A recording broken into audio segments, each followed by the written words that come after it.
नमस्कार मित्रों, महत्वपूर्ण जानकारी DADR के आंकड़ों में जो श्रम ब्यूरो द्वारा जारी किए जाते हैं AICPI all India consumer price index, वो अक्टूबर महीने के आंकड़े कल आ चुके हैं, जो कि बहुत बड़ी वृद्धि के साथ सामने आए हैं। जो उम्मीद एक होती है सामान्यता, उससे बहुत ज़्यादा, और पहली बार ये 1.2% आंकड़े उछाल में आए हैं। 1% से ऊपर अभी तक हाल फिलहाल 1-2 सालों में देखने को तो नहीं ही मिले थे, लेकिन 1.2 बढ़कर ये 144.5 हो गए हैं all India consumer price index के आंकड़े, जो कि पिछले महीने 143.3 थे। तो इस तरीके से अब पिछले 4 महीनों में महंगाई भत्ता बढ़कर हो चुका है 2.05। अगर इसी तरीके से नवंबर और दिसंबर के भी आंकड़े आते हैं, यथा स्थिति बनी रहती है, तो भी अब 3% महंगाई भत्ता बढ़ेगा। हालांकि ध्यान देने की बात यह है, जो हमने कहा था कि जनवरी से 2% महंगाई भत्ता ही बढ़ेगा, हम अपनी बात पर मुकर नहीं रहे हैं और कायम भी हैं। आपको ये बता दें कि जून तक के जो आंकड़े आए थे, उसमें महंगाई भत्ता जो जुलाई से बढ़ी थी, वो 3.36% बढ़ी थी। 0.36% कैरी फॉरवर्ड हो गया आगे के लिए, यानी इस हाफ ईयर के लिए, छमाही के लिए। तो अभी भी जो महंगाई भत्ता 2.05 बढ़ा है, अगर इसमें से वो 0.36 माइनस कर दें, तो अभी तक 4 महीनों में महंगाई भत्ता 1.69% ही बढ़ा है। ध्यान दो, 4 महीने में, और बचे हैं 2 महीने। तो इसको अगर 1.69 को राउंड में 1.7 कर दें, तो उसका आधा होता है कितना? 35 और 50, 85। तो इस तरह से तो महंगाई भत्ता 2% ही बढ़ेगा जनवरी से अभी तक। यानी अभी तक जो हमने कहा था, आंकड़े वहीं पर हैं। और ये जरूर हमने कहा था कि 3% अधिकतम बढ़ सकते हैं अगर कोई बहुत बड़ा उछाल आ जाए। तो ये बहुत बड़ा उछाल आया है, ध्यान देने की बात है, क्योंकि जिन महानगरों से आंकड़े कलेक्ट किए जाते हैं, उसमें महाराष्ट्र के सबसे ज़्यादा शहर होते हैं, और वहाँ चुनाव थे, उसका असर इस बार रिफ्लेक्ट हुआ है।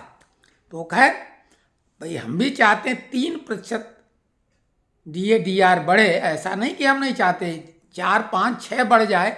लेकिन हमने तब कहा था जब एक यूट्यूबर महोदय ने, जो कि बहुत बड़े यूट्यूबर हैं, उनका सम्मान करते हैं, उन्होंने 6% से ज़्यादा दिखा दिया था। खैर वो अब क्यों कह गए थे वो जाने।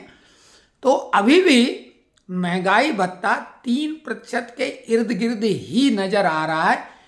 3% से ऊपर की तो उम्मीद बिल्कुल नहीं करो, कुछ भी, कितने भी आंकड़े बढ़ जाएं, इसी तरह से भी उछाल आएगी तब भी नहीं। लेकिन अभी भी जो ट्रेंड है वो 2% वाला ही है।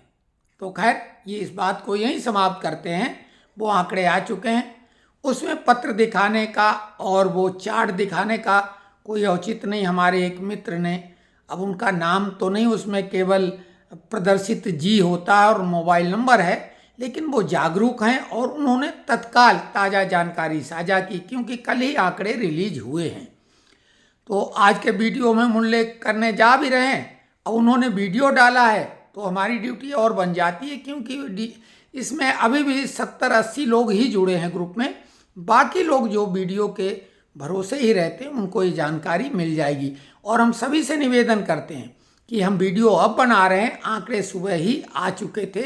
जो हमारे एक मित्र ने एक वीडियो डाला, क्योंकि कुछ लोग जो प्रोफेशनल हैं वो बहुत पैनी नज़र रखते हैं, हम उतनी पैनी नज़र नहीं रखते हैं, न रख पाते हैं, और रखने का कोई औचित्य हमारा है नहीं। हम तो ठोक पीट के आपको सही जानकारी देते हैं। कल हमने जो एक पत्र डाला और फिर 2 सहयोग में उसके जो रेफरेंस था और बाद में उल्लेख था, तो इस तरह से 3 पत्रों को हमने अंग्रेजी वालों को उसमें किया था और उसका हिंदी रूपांतर ग्रुप में डाल दिया, क्योंकि अगर पढ़ते तो बहुत लंबा हो जाता। लेकिन एक सज्जन ने बिल्कुल सही बात कही, मित्र हैं हमारे, बहुत अच्छी बात कही कि दीक्षित जी कम से कम मोटा मोटी तो संक्षेप में बता देना। तो बताना चाहते भी थे, लेकिन वीडियो समाप्त करने का हमको जल्दी से जल्दी दबाव बन गया था घर से, क्योंकि पोती को लेने हमें जाना था स्कूल, उसका टाइम हो रहा था, इसलिए थोड़ा जल्दबाजी हम कर गए।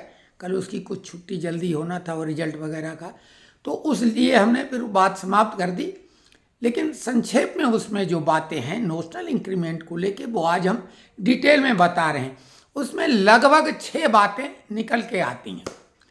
पहला कि 9 दिसंबर 2024 को जो सुनवाई होनी है एसएलपी को लेकर, जो 4 नवंबर की डेट को बढ़ा के 9 दिसंबर कर दिया गया है, उसमें क्या परिणाम निकलेगा बहुत कुछ उस पर निर्भर होगा।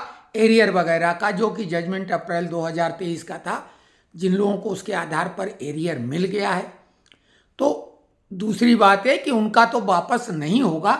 और एरियर की बात अब तभी बनेगी जबकि 9 दिसंबर को सुनवाई में क्या आगे परिणाम निकलता है। तत्काल वो एसएलपी खारिज कर दें तो पुराना जजमेंट बरकरार रहेगा। तो ये तो हो गई 2 बातें कि जिनको मिल गया उनका वापस नहीं होगा, और बाकी लोगों के एरियर का मामला जो है वो 9 दिसंबर की सुनवाई के बाद होगा। अगर डेट आगे बढ़ जाएगी तो फिर वो डेट हो जाएगी। दूसरी बात है कि पटिशनर जो लोग हैं अब जो लगा रहे हैं कैट में, सेंट्रल गवर्नमेंट वाले और स्टेट गवर्नमेंट वाले हाई कोर्ट में, उनको मई 2023 से एरियर मिलेगा जो कोर्ट के थ्रू जीतेंगे। ये हमारा आकलन है, क्योंकि वकीली मामले में, वकालत वाले मामले में कोर्ट के डिसीजन में इतने बारीक दांव पेच होते हैं कि एक ही आर्डर को कई तरह से लोग अर्थ निकालते हैं।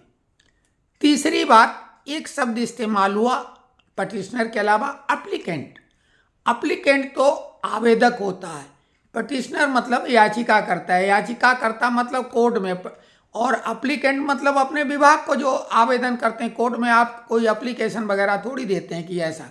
तो जो आवेदक हैं उनको जो आवेदन की तिथि होगी वो उनके लिए डेट होगी। स्वाभाविक है, अगर अब करेंगे तो वो डेट अब होगी, तो उनको वो एरियर मई से नहीं मिलेगा। पटिशनर और आवेदकों में ये फर्क है। अब जो रिटायर हो रहे हैं अब उनको पेंशनरी बेनिफिट मिलेगा, उसमें ग्रेजुटी लीव इनकैशमेंट वगैरह नहीं मिलेगा। पेंशनरी बेनिफिट के लिए एक इंक्रीमेंट एक्स्ट्रा मिल जाएगा उनको। फिर जिन्हें मिल चुका उनका एरियर तो वापस नहीं होगा। लेकिन अब एक सवाल ये है कि जिन्होंने अभी भी केस नहीं किया उनका क्या होगा। तो उनको तो आवेदन करना होगा अपने विभाग को। ये बात भी है कि विभाग वाले अभी भी टाल मटोल करेंगे, क्योंकि उहापों की स्थिति कई लोगों में बनी है। वो ऑर्डर ऐसे हैं कि उनका मतलब अलग अलग ढंग से लोग निकालते हैं। लेकिन आवेदन आप तत्काल कर दें जिन लोगों ने नहीं किया। आवेदन करने में कोई दिक्कत नहीं, इतना तो सक्रियता दिखानी पड़ेगी। खुद नहीं लिख पढ़ पा रहे हैं, किसी की मदद लें। कई पेंशनर ग्रुप होते हैं, मित्र होते हैं और नेतागिरी करने वाले लोग होते हैं, वो यही काम करते हैं मदद वाला। तो वो आवेदन कर दें अपने विभाग को। अगर कोई फॉर्मेट नहीं मिल रहा तो हम फिर से डाल देंगे। हालांकि ग्रुप में फॉर्मेट पड़ा हुआ, अगर आप बोलेंगे जिस विभाग के उस विभाग के जो लोग जुड़े हुए हैं ग्रुप में, वो एक फॉर्मेट डाल देंगे। इतनी मतलब वो मदद करते हैं, वो जितने भी लोग जुड़े हैं सभी मददगार हैं, एक दूसरे की मदद करते हैं। तो आवेदन तो वैसे भी करना पड़ेगा। अगर आप पटिशन लगाएंगे तो एरियर मिल जाएगा मई से अभी की स्थिति में। और अगर सुप्रीम कोर्ट ने डिसीजन दे दिया या एसएलपी खारिज कर दी तो फिर तो एरियर मिलेगा। तो ये स्थिति है अभी तक। उसके अलावा पे कमीशन को लेके जो हल्ला बड़े चैनलों ने, आज तक ने और न्यूज़ नेशन जैसे चैनल ने जो खबर चलाई थी, वो हमने ग्रुप में वीडियो उनके डाले थे। तो पे कमीशन की अभी कोई संभावना नहीं, ये हम लगातार कहते आ रहे हैं। फिक्स मेडिकल अलाउंस के बारे में कुछ लोगों ने 4500 की खबर चला दी, ऐसी अभी कोई खबर नहीं है। कम्यूटेशन पे 5%, 10%, 15% पेंशन वृद्धि वाली खबर भी अभी कोई आधार नहीं है। और इन सभी खबरों का आधार बन सकता है नेशनल काउंसिल जेसीएम की बैठक में। ये कई मामले इनमें कोर्ट में नहीं, नोशनल इंक्रीमेंट का मामला अभी एसएलपी के द्वारा अटका हुआ है, और कम्यूटेशन का मामला जो चंडीगढ़, हरियाणा, पंजाब हाई कोर्ट में था, वो सभी याचिकाएं वो वहीं रद्द कर दी गई, खारिज कर दी, सुप्रीम कोर्ट में अब जाना पड़ेगा। तो ये तो वार्ता से ही मामला हल होगा, निगोशिएशन करना पड़ेगा नेताओं को। गुजरात, राजस्थान और तेलंगाना ने ये तेलंगाना या हैदराबाद, हम कंफ्यूज खुद हो रहे हैं, वो उन्होंने कर दिया है। गुजरात ने 13 साल, राजस्थान ने 12 साल, तो और आंध्रा या तेलंगाना, क्योंकि अब वो दोनों अलग हुए हैं, वो हाई कोर्ट दोनों का भी है, तो वो वहाँ भी हुआ है। लेकिन ये राज्यों का मामला सेंट्रल गवर्नमेंट पे लागू नहीं होता है। सेंट्रल गवर्नमेंट के आधार पर राज्य सरकार जरूर मांगे करते हैं। तो ये सारे मामले जो हैं इस बार की नेशनल काउंसिल जेसीएम की बैठक में हल होने की पूरी उम्मीद है, और हम आशा तो रख ही सकते हैं। जहाँ तक बात है कि 3% डीए की बात जो हमने अभी पहले कही, हमने तो 2% कहा है, अभी भी वही बात दोहरा रहे हैं। लेकिन साथ में 3% की हमने संभावना इस अंदाज में व्यक्त की थी कि अगर कोई बहुत बड़ा उछाल आ जाएगा, तो बहुत बड़ा का मतलब एक जो सामान्य ढंग से चलते हैं आंकड़े हैं कि 1% के नीचे ही हमेशा रहे हैं, हमने उन हालातों में बात की थी। लेकिन अब तो ऐसा हुआ पॉइंट में नहीं, सीधे 1.2% की उछाल आई, ये उछाल कहलाई।